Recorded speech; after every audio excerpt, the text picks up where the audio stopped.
Mass killing of civilians and the scale of destruction do not at all indicate a so-called collateral damage, but rather indiscriminate attacks against civilians.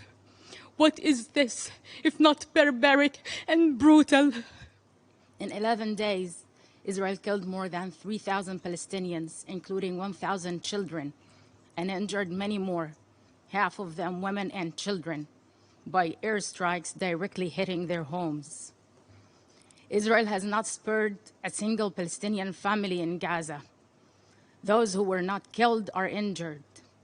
Those who are not injured are displaced. And those had thought found a safe haven in Al-Ahli hospital was massacred. Does this make Israel feel more secure now?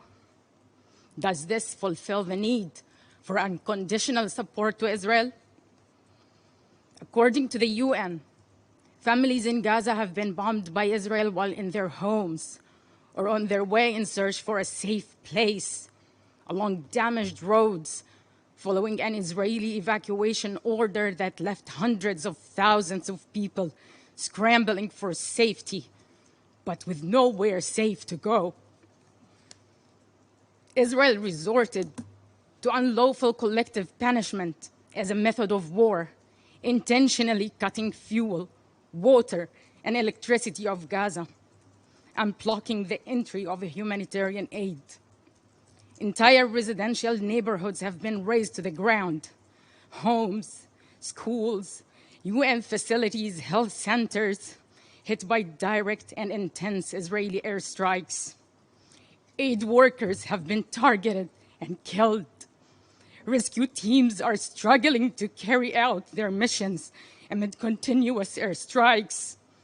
Severe shortage of equipment and limited or with no connection to mobile networks. There's no power, no water, no fuel. Food supplies are running dangerously low.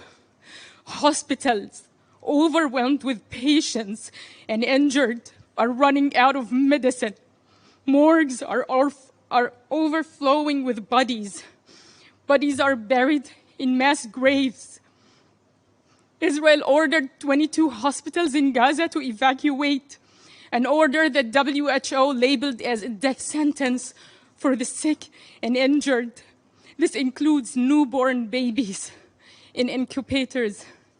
Mr. Chair, 2 million Palestinian people live in Gaza. Half of them are children. But Israel is dropping explosives as no civilian live there, and acting like everyone in Gaza deserves to be killed.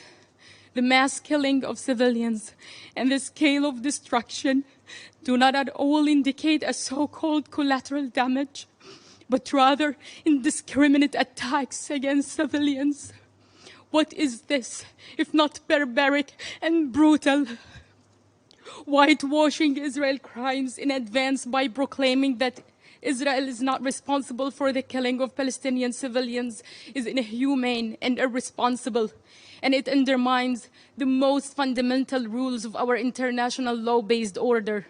Those doing the killings are responsible for it.